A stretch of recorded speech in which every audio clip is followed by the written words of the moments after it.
Hey, what's up, y'all? My name is Millennial Smark, and I'm back at it again with another video. Timestamps are down in the description box below if you want to go directly into the review.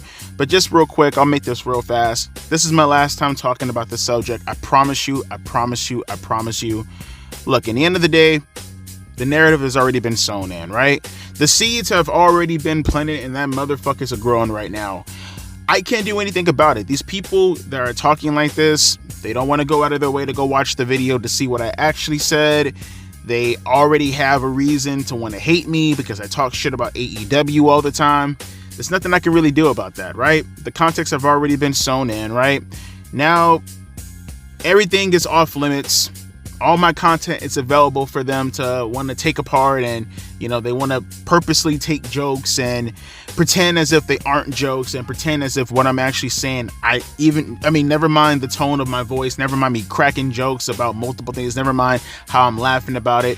They want to purposely take it out of context and pretend as if what I'm saying is absolutely the worst thing and the most malicious thing in the world. As if none of these motherfuckers never told a mom joke in their life. As if none of these motherfuckers ever cracked a joke about somebody in regards to them and their immutable characteristics ever in any point of their fucking life. They want to pretend as if they're pristine, that they're virtuous. I don't give a shit about these people. I don't want these people anywhere near my fucking audience.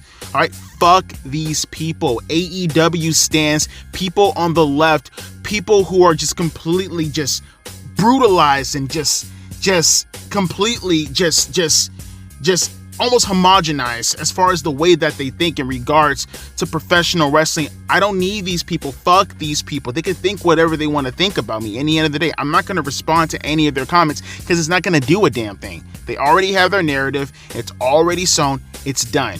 The only thing, and the only thing that I don't like at all is just the spreading of the misinformation in itself. You want to go after the videos because of the jokes said inside it, at least then I can say, okay, well, I did say it. I mean, some people aren't going to like it and they're going to take problems with it. Cool. I can't do anything about that. But the active spreading of misinformation, the taking of my videos and pretending that I'm saying something that I did not say, that I spread and pretty much promoted by some of the biggest creators out there, people like Wrestling Jeff, who fucking took the quote from this humble bitch and then put it out there for the world to see without even watching the video in itself. That's the annoying part, because these are actual creators, and it's like, fuck, you know if this shit was done to you guys will have a humongous problem with it. You don't have to like me to stay consistent with whatever your principles happen to be, if you have any principles. Look at this loser currently going on right now who's mocking my name, right? This fucking dork who's clearly the Dr. Slice guy. You think I'm gonna ban him? I'm not gonna ban him. He can say whatever the fuck he wants to say. Just because I disagree and I hate everything that he's saying doesn't have anything to do with my principles. My principles, in the end of the day, is what matters to me. And my principles say I'm not going to block anybody because of the things that they say about me. And I'm not going to block anybody, period, because I do not like censorship. That is the number one thing I hate. I fucking despise censorship. So he can say whatever he wants. And if anyone were to actually go after Sean Ross Sapp, or go after Brian Zane, or go after Wrestling Jeffs, or go after any of these people and deliberately lie about them, I would take up for them. I don't have to like them. I consistently, before this, called Sean Ross Sapp, in my opinion, the way he looks at his entertainment, I think he's an insufferable douchebag. but I've always was able to separate him as a person from him and his journalistic integrity. Before he did all this and he blatantly spread misinformation about the Ashley Massaro video that other people took, and now they're using that to clap on me when I never said any of those things, because he based it off of a fucking thumbnail that he refuses to look at the video to get the actual context of it, because I called him a fuckboy, because I called him a coward in one of my titles, and he feels justified because of what I called him as far as a coward in one of my titles, that now that anything that I put out regardless afterwards, there's no reason to want to watch that video, because he's such an insecure fucking man-child that he takes a title of a video that deliberately insults him, and therefore every other video is not valid, but he calls himself a fucking journalist. He has no principles. He has no more. See, I don't like Brian Zane. I think he's a terrible scumbag. I think he's just as insecure as fucking Sean Ross Sapp, and I think he's a two-faced bastard who goes back on his word every which way in the third. But at the same time, at the very least, he makes himself known to be a fucking weasel. He doesn't hide the fact that he's just a fucking two-faced skunk. He's just a piece of shit. He doesn't try to act virtuous. He knows he's a piece of shit. Whereas I hate this fucking sense of like fucking holier than thou. Like, dude, Sean Ross Sapp is one of the most insufferable people I've ever fucking seen online. He deliberately fucking quote tweets people and then takes it, then shapes it in whatever way he wants to shape it, just because he can feel virtuous about himself. And then he uses it and then he says, "Why are you pretending to be the victim when I'm calling you out on things that I disagree with?" There's just no helping these people, bruh. But like I said, last time talking about this subject, there's no need to go on about it. I'm never going to put their names in the title because I don't need them thinking that I'm using them to clip farm them. Just fuck these people, bruh. No more talking about this. Let's continue on with the NXT review. Let's go. Okay, so I know I wasn't tripping. Like, I was seeing that they were gonna do something like this. I mean, I was kind of considering, like, saying to myself, like, has there ever been a tables, ladders, and chairs match just strictly based off of pinfall? And I still can't remember it. I know there had to been at least one. Like, I feel like Edge and Ric Flair had one back in 2006, but I could be wrong about that. I could just be misremembering. But like I said, they've been in wrestling games for a while now, but they did it. At least now I can say that I physically know for a positive fact that we have now had a tables, ladders, and chairs match that's ended in pinfall. And this was fine. This is a great match. I like the story that they were telling. I do have some minor quips, and it's not really that bad because I see what they were trying to do, and I understand what they're trying to do, but I think it's just unnecessary because you didn't have to go down this path. You know what I mean? Like, look, all the spots that they were doing in the match, I like how Femi was beating the shit out of the family members before it became a one-on-one with him and Tony, and then Tony tied the little fucking tape around his arm, or the fucking little fucking bread tie shit around his arm. And again, I don't know why wrestlers just don't use handcuffs. It's not really that fucking hard to use goddamn handcuffs. You would get through this a lot simpler if you just use goddamn handcuffs. I mean that in the kayfabe sense also. But you had what's the name? Rasa Rusi? What the fuck's the girl's name again? Damn. I forgot her fucking name. Rizzo. There you go. You had Rizzo on top of the ring apron, and she had a crowbar in her hand, and she looked like she was gonna attack Femi, but then Oba took the crowbar out of her hand, and he was like intimidating her, and like there was a ladder bridge right behind Oba, where Tony D'Angelo, when he ripped off the fucking tape bread tie shit, he ran and then he speared Femi off the apron through the bridge ladder, which, it's funny. It's like, I swear to God, me and my friends, we did I mean, it's the first time that I'm seeing it on television, but I remember back in, like, you know, the WWE 12 days back on the PS3 in my early 20s, I remember me and my friends, we used to do spots like that all the time in the video game. Like, we used to do crazy shit, like we'll put a table on each side of the fucking ladder that's a bridge, and then hit a spear off the apron, or do a front flip onto or no, did we do that? I feel like we did do that. Did we have ladder bridges in the game? No, that wouldn't have been 12. I'm sorry, that would have been 19. No, 12 we did. My point being is, regardless though, like, it's funny, it's like not my first time I seen that spot, but it's like my first time seeing it happen in real life. I don't know. And then you had all the family members who were getting involved. Again, Rizzo, I will say this about her, I've yet to see her wrestle, but as far as her acting chops, as far as her selling, the girl can sell her ass off. She's like, I don't mean bumps, I mean selling emotion. She's really good. I think I said this about her before. She is really, really, really, really, really good at selling emotion. So all credit where credit is due to her. And after the spot with the ladder, you had Tony D'Angelo and what's his name? They get back in the ring. They go at it for a little bit longer. Eventually, Oba Femi did take advantage. He did hit him with a pop-up powerbomb, or the fall from glory, I think is what he calls it. And then Tony kicked out of it. And then you had the rest of the family members who were beat up earlier get in the ring. Well, first you had Rizzo. She hit Oba with a crowbar. Then you had the other family member. He hits him with a chair. Then Stax, I think that's his name, he hits him with a chair also. And then they do like a shatter machine on Oba Femi, but they did it with a chair. And then while Oba was dazed, that's when Tony came and then hit him with the Dominator, Farouk's old finisher, the one-arm spinebuster, through a table in order to pick up the win. Again, I get what they were trying to do. The story was fine, and I liked the match. The match was fine. I liked it a lot.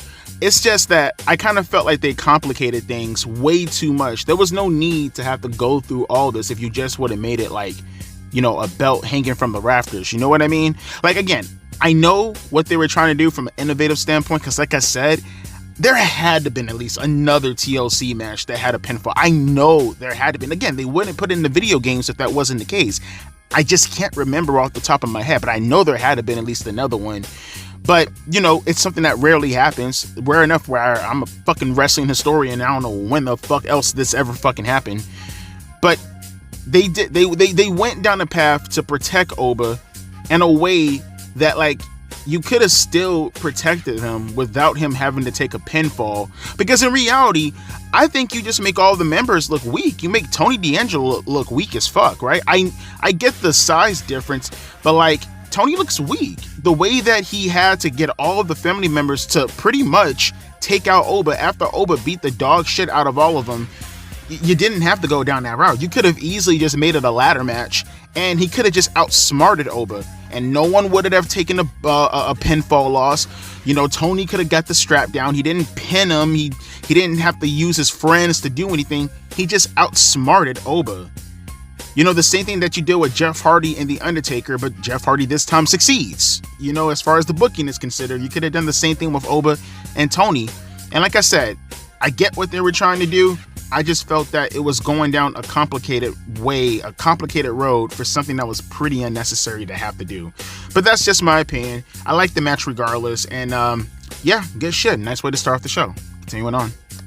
Yo, this story is getting way deeper than it has any right to get. I'm not even gonna lie to you. I'm paying attention to the show right now, but tell me, I'm not gonna go into details because I promised them I'm not gonna do it. You guys wanna hear something funny? Right now during this show, I'm actually talking back and forth with Sean Ross Sapp right now, right? Like, we're having a full-on argument in the DMs currently at the moment. And tell me why, bro. Like, this shit is getting deep as fuck. Okay, he just texted me right now. Okay, fair enough. Let me just say fair enough. Fair enough. Okay, so tell me why he tells me, so we're going back and forth, and he tells me, because I have apparently 2 or 3 friends, right? Close personal friends who work for Fightful. I'm not going to talk about them. I'm not going to go directly out there because I don't think they want that information out. But tell me why they came to Sean Ross Sapp. And mind you, I knew these people for over 15 years. And apparently they told Sean, hey, I don't know what the hell happened to him. He never used to be like this growing up, which I told you guys in the past. Back in the early 2010s, late 2000s, I was a pretty big progressive. I was a liberal. I don't really hide from that at all. I make it known. And I was within that circle. I was within that Hassan Piker type of bubble back in the days, back in 2011, 2010, 2012. And there's a bunch of people in Fightful who I'm pretty friendly with, right? But they come to him, and mind you, all 3 of these people I still talk to this very day, and I'm still very cordial with. And tell me why Sean said that they went behind my back and they said all these, not anything disparaging, but just, I don't know what gotten into him. I don't know this. I don't know that. I don't know this. What's wrong with him nowadays? Type of shit. And I'm looking at this shit like, bro, really? Because all these people I'm super cordial with, and now I'm hearing that they're talking shit behind my back to you. And the thing is, these 3 people I've had late night discussions with back in my late teens and early 20s. There's a lot of personal things that I know about them and that they know about me. And I don't know what the fuck they ran into Sean Ross Sapp. And that shit is really on my mind right now, and it's really fucking eating at me, because it's like I thought we were cool. Why are you going to Sean Ross Sapp and telling him my business? What the fuck? Okay. I asked Sean, can you tell me just now, during this recording, I just asked him, can he tell me who the person was and that he has my word, I won't confront them? He told me no, which is fair enough. I should have expected that to be the answer. But I've narrowed it down. I know who he's talking about. It has to be one of the 3 people. And I'm going to find out who the fuck it was. Because we have to have a long discussion on why the fuck are you spreading my information to Sean Ross Sapp? Why are you talking and what are you doing? And I know you're listening to this video right now. And if we're so cool, just tell me who you are. Just tell me. It's only 3 people. It's only 3 of you. Just tell me who you are. Just talk to me. Have a discussion about me. Just talk to me. Talk to me. But with that being said, that's personal. Let's get back to this real quick. That really fucked with me a little bit. Nevertheless, though, Stephanie Vaquer and this tag team match, this was fine. I liked it. I will say that the crowd was relatively dead for the majority of it. You know what I mean? Like, the crowd, for the most part, they could have been a little bit more excited. I think the match in itself, albeit very methodical, paced itself pretty well. I wish they would have told a better story as far as the cooperation between. I really think with this match that the language barrier is really fucking with it. I think that's the biggest thing, is that the language barrier is really fucking with this match. And honestly, well, hold up. As you said, you choose, okay, but not gonna fall for it. That's why you're getting the type of response you've gained the last few days. Hey, cool, bro. However you feel, man. Sorry, Sean just DM'd me right now. Let me get back to what I was saying, though. But nevertheless, though, yeah, the match in itself, very methodically plotting. I thought it was fine for what it was. I still think Stephanie Vaquer needs a submission finish. That's just my opinion. But she did end the match with a tornado, essentially, in order to get the win on Roxanne Perez. Clearly, that's the direction that they were going to go into, especially with all the wins that Roxanne had been picking up. And then, obviously, with Giulia already getting the first shot like a month ago, or a couple of weeks ago, I guess at this point, losing track of time. It is what it is. You know, I expected it to kind of go in this way. My only critique about this, albeit it wasn't that bad, I don't like the fact that it was promoted as the main event and it got all these time slots building up to it, and then you put it second on the card. If there was any real egregious thing about this match, I think that was. But outside of that, though, the match in itself, it was fine for what it was. I think the cooperation and the tandems could have been worked on a little bit. I think the storytelling could have been worked on a little bit. It was pretty average for the most part.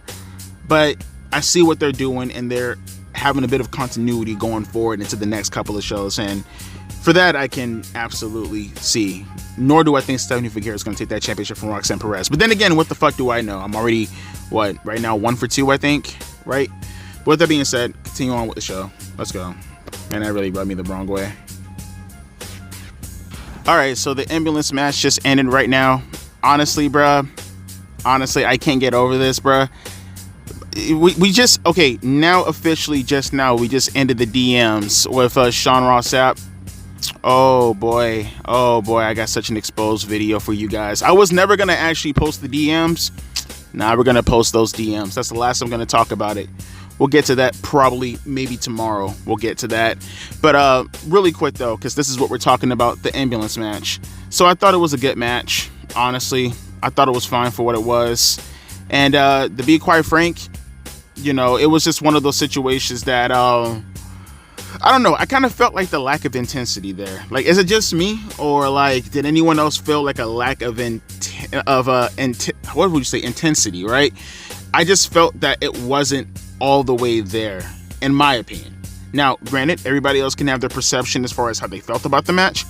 I just personally felt that the intensity wasn't all the way there, and not to mention, and maybe it just hurts me a little tiny bit. I don't know. I just kind of don't like ambulance match gimmicks. It worked fine with Shane and Kane because of the extreme moments and stuff. But I don't know. I see Ridge Holland, and then I see, for an example, what's homeboy's name again? Chase, Andre Chase. And it's just, I don't know. The feud in itself was fine. And honestly, I wish they would have had a better story tied to it. You know, as far as the conclusion and the finish was considered, I wish other people would have got involved. But unfortunately, that didn't happen. Unfortunately, that wasn't the case. It was pretty straightforward. You got an Impaler DDT on the announcement table from Andre Chase. They fight up inside the corridor area, or I guess like the little pit area next to the ambulance, which I thought was going to be a legitimate like big ambulance truck, but it was like one of those old school British 1970s ambulance trucks. And Andre Chase was put into the car. The door was shut, and that was essentially it. I mean, there was one attempt when Ridge Holland was inside the car, and, you know, because he hit him with the head with a pumpkin when he was trying to, well, Ridge was trying to hit him in the head with a pumpkin when Andre Chase threw a stretcher at his face. Eventually, like I said, he was put into the ambulance, and he did get out of it. But again, I just didn't feel the intensity there. I wish there was more things compelling about this match, and I really, really was hoping that Thea Hell would have gotten involved in all this, but unfortunately, that wasn't the case. Unfortunately, that was something of, I don't know, empty fruition, I guess. But it is what it is. I wish there was more done about the match, but it is what it is. But with that being said, coming up next, we do have the, I guess now is going to be called a gauntlet match with the girls from Fatal Influence. They're going to take on Kelani Jordan. I'm going to say their names right. Fatal Influence, Fatal, whatever. Hopefully this should be somewhat entertaining. It kind of feels like that this is somewhat leading up to maybe like, you know, like, because you remember that girl who debuted, Delta? She debuted on NXT. I wonder if this has anything to do with it. Like, are they going to go like the cheesy route where like you put the sorry one in first, she loses, then you put the middle one in first, which I guess listening to the promos, it kind of feels like, you know, I don't know, JC Jane feels like the more middle one, so maybe she might get the second match, and Fallon Henley, she gets the third match, and like she's so hurt that either Fallon Henley wins the match, and then afterwards, you know, I guess Delta comes out because it's a heel versus face program now, or is it going to be one of those cases where like Delta is a part of the stable? Nah, that's probably goofy. I'm pretty sure that's going to happen the first way I said. I'm pretty sure Delta's most likely going to come out after the match when, you know, fucking JC Jane loses, and then obviously she gets the match, and she might even beat her immediately. I wouldn't even be surprised if that's what happens, if like, you know, Kelani Jordan loses the match immediately or some shit to Fallon Henley. But something tells me, I did predict that Fatal Influence is gonna win, so, you know, or Toxic Attraction, some shit, I can't remember their fucking names, bro, whatever. But yeah, let's get to that match and then we'll talk about it after the finish. All right, let's go. You know, it's not as if I have a problem with this match in the sense that like it was bad. Again, that's my problem for the majority of these matches, bruh. I'm not really feeling the finish. The finish of most of these matches are falling really, really, really flat, bruh. And this match was kind of no different. I don't know, man. Like, I appreciate what they were trying. I was absolutely fucking right too. I was absolutely right on the fucking money as far as what they were going to do in regards to Fallon Henley. I knew it, but I mean, to be fair, it's really hard to claim that I was right on the money and like, oh, well, this is exactly what they were going to do, when like it was pretty obvious. It was pretty out in the open. I don't know. I guess you have to be some kind of fucking deranged lunatic to pretend as if this wasn't going to be the case. In that, I mean, if you ever watched professional wrestling, or you didn't see professional wrestling over like the past, I don't know, 40 years, I guess maybe this wouldn't be in your mind. But they did exactly what I thought they were going to do. Exactly, like literally exactly what I thought they were going to do. Can't remember the girl's name, but they put the weakest one in front. Then they took JC Jane and they put her as the second one. And then they put Fallon Henley as the third one. The first girl, she lost via, I think, a swanton or a dive off the turnbuckle. I can't remember, but she won her match with a diving maneuver. I think she beat JC Jane with a roll-up, if I'm not mistaken. And then before Fallon Henley came out, JC Jane hit her from behind, which gave Fallon the upper hand. And then eventually Fallon won the match against her. And like I said, the match in itself, it's not as if... Nah, I can't lie. I did feel like a TV match. This match felt like a TV match. Which I guess does kind of suck that, Kelani Jordan, who I thought had a pretty decent run, especially some of her matches that she was having, I was kind of expecting a little bit more, but unfortunately that wasn't the case. It was a little bit different, and it is what it is, it is what it is. But afterwards, that's when you had Delta come out, as I also called out, but again, it's not as if this was something that was not obvious. Again, if you've been a professional wrestling fan for a long time, you should have seen this coming. Of course, they were going to do a feud as far as a heel face program with Delta. She did come out. She did attack the three girls in Fatal Influence or Toxic Influence, or whatever the fuck their names are. And it looks like that's going to be the program. It's going to be them taking on Delta. And maybe that's just the way to have Delta win the North American Women's Championship. Maybe when it's all said and done, Fallon Henley is just a transitional champion. But, I mean, don't sacrifice the finish just to get to, the next show. That's all I'm saying. But it is what it is. It happened the way that it happened. And I guess that's whatever then. But, yeah, let's continue on with the next match. We got the main event coming up next. And I'm feeling kind of concerned a little tiny bit because I can't even say that I like Trick Williams, because honestly, I like his aura. I like when he comes out and you have to whip that trick stuff. But like the guy in itself playing the character, and I'm using that word very loosely when I say character. I don't find him to be that charismatic. I don't think he's good on promos. I think his in-ring work, albeit not really concerning for me, is very much lacking. But like I said, I'm willing to give this a shot. This is a very personal feud. I hate the fact that the women's match got the majority of the time in the main event spot in NXT this week, when this got like second or third in the middle of the card, if I'm not mistaken, just to get the main event. Like both of them kind of swap roles tonight. But I'm willing to give this an opportunity. They did mention blood, so I'm very curious as to where this is going to go. And let's see where this goes, because this show so far, very mixed bag. I'll say that. Very mixed bag. Man. They did it again. Man. I don't... Bruh.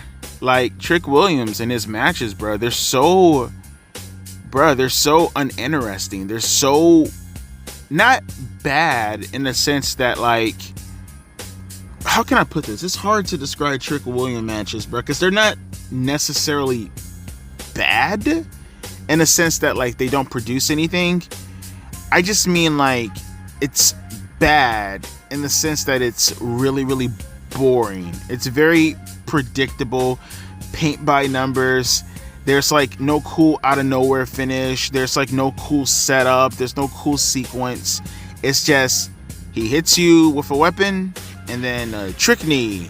He kicks you in the gut, and then trick knee. He goes to the corner and he runs out of it, and then it's trick knee. There's just nothing really... I don't know. There's nothing really worth exploring, I think is the best way to say it. There's nothing worth exploring in regards to a Trick Williams match. But it is what it is. Like I said, it's not as if I'm saying it's a terrible match. It's just the way that his matches are going. It's just... they're just not worth... they're not worth engaging with. They're not worth... I don't know. They're not worth... diving deep into, because there's nothing really to dive deep into, if that makes any sense. So I'll give you an example, right? So you have this match, right? And you got a couple of cool spots. Like you had Ethan Page. He was able to hit Trick Williams in the gut with the stairs, which that in itself is kind of like what made him bleed, but it's not necessarily him bleeding, right? Like, he's not bleeding. He's more so like, I don't know, like coughing up blood, right? It's nothing really spectacular. That's what I'm saying. He's not doing anything spectacular. It's just he's coughing up blood. It's not anything like he has a face mask. But I'm not here to say that I was really expecting that. It's just one of those things where I kind of had high hopes that that was going to be the case, only because they were kind of like tempting that. You know what I mean? The way they made it sound and the feuds, at least Ethan Page, was that they were going to bleed, right? And I'm not expecting anything like CM Punk, Drew McIntyre level or Jon Moxley level. But like, I don't know, I feel like it's kind of a cop-out to have him cough up blood and then like say that's the bleeding right there. It's like, I mean, sure, that's like the most PG you can be with blood. And I was kind of hoping something a little bit more intense, a little bit more violent, especially given this was the third match of the trilogy. But Ethan Page did follow up with a Ego's Edge off the stairs through the announcement table. And that was fine, I guess, for what it's worth. I didn't really mind that all too much. He hit him with the Ego's Edge off the stairs through the announcement table. I thought that was a fine spot. I didn't like the fact that after he hit him with it, he went for the pinfall and that he immediately kicked out. Like, there was no selling. There was nothing really done to make it feel as if he was actually in peril. It was just that he did the move and then he went directly for the pinfall. And it's like, it would have been nice if they would have sold that a little bit longer, but you know, it is what it is. It's wrestling in 2024. I guess I expect no better, right? But then afterwards, they started to battle for a little bit longer. And like I said, when I mean a little bit longer, I mean a little bit longer. The match probably went for like another 3 to 4 more minutes. They got inside the ring after the whole Ego's Edge stuff, right? And he started to attack him even more. He body slammed him on the edge of the stairs, which I thought was pretty nice. That was a nice spot. I liked that one. Sounded really brutal. You know, had that Drew McIntyre effect to it, like CM Punk and him in Hell in a Cell. Eventually, after he hit him with it, he tried to lay him on the steps, and then he was gonna, like, I don't know, decapitate him with a concerto with stairs. I don't know where he was going with that. But he did pick up the stairs, and he attempted to hit Trick Williams while he was lying on top of the stairs to no conviction. He missed. Trick Williams tried to attack him a little bit more. He eventually tried to hit him with the stairs, but then Ethan Page low blowed him. Eventually, he was going to hit him with the stairs, and then Trick Williams low blowed him. And Trick Williams hit him with the stairs. And then he followed over Trick knee, and then that was the end of the match. Just like that. Just how I painted it out for you is exactly how it went. That's what I mean when I said it was like very paint by numbers. And you get that a lot in all of Trick Williams' matches. Now, I don't know if that has more to do with the structure of how Shawn Michaels wants to set up the matches in NXT, or if that has more to do with the fact I don't know, like he finds Trick Williams to be very limited, so he wants the matches to go as short as possible. I'm not really sure why his matches keep ending up like this, where it's like they just start getting interesting, they just start getting in the groove of things, and then they just immediately end. The same thing happened with him and Carmelo Hayes. You know, it happened with them a couple of months ago at one of the TakeOver shows. It happened again with Carmelo Hayes in the Steel Cage match, right? It happened again with the first match with Ethan Page. They keep doing this with all his matches, where like he'll be just getting into the groove of things only to just kind of like, not randomly, because you see him setting it up. Sometimes it'll be randomly, but other times it's just that it ends very abruptly, and it just leaves you wanting more. Because it's not to say that Trick Williams is a bad talent, it's just that, you know, you feel like you're just getting like a cup size, like a small cup size, when you kind of want an extra large. That's the best way I could describe a Trick Williams match. You're getting like a fucking pup cup, when in reality what you really want is an extra large. But Trick Williams, he did retain the NXT World Champion. And then afterwards, and again, more of that flatness, right? Not anything spectacular happened. You had Ridge Holland come out, and then like he started to attack Trick Williams. And then eventually you had Ethan Page, who looks like he was bothered by Ridge Holland. That's how I feel about this match. You feel like he was bothered by Ridge Holland, and then eventually he joined in on the attack, and then they both started to jump Trick Williams.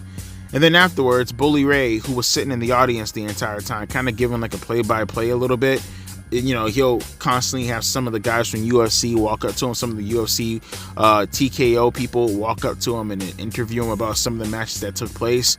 And it was one situation where Holland kind of confronted him about this, and Bully Ray kind of told him if he does it again, he's going to beat the shit out of him, essentially, which I guess this count as that because he beat the fuck out of Trick Williams, or he was in the process of doing it along with Ethan Page. And then Bully Ray got in the ring and kind of helped them out. And it feels like they're teasing a tag team match with Ethan Page and Ridge Holland teaming up to take on Bully Ray and Trick Williams on one of these episodes of NXT, I presume. And it's I fucking love the Dudley Boys. They're awesome. But does anyone really care to want to see Bubba Ray in a match in 2024? Especially teaming up with Trick Williams? I would rather watch Bubba Ray cut a promo. Bully's fucking awesome when it comes to that kind of shit. And his in-ring work has never really been bad. It's just that it's, fuck, you're like 15 years, maybe 10 years at most past your prime. You know what I mean? This isn't 2001. This isn't 1997 anymore. That's kind of how I feel about this. But I kind of felt that ending was kind of dry.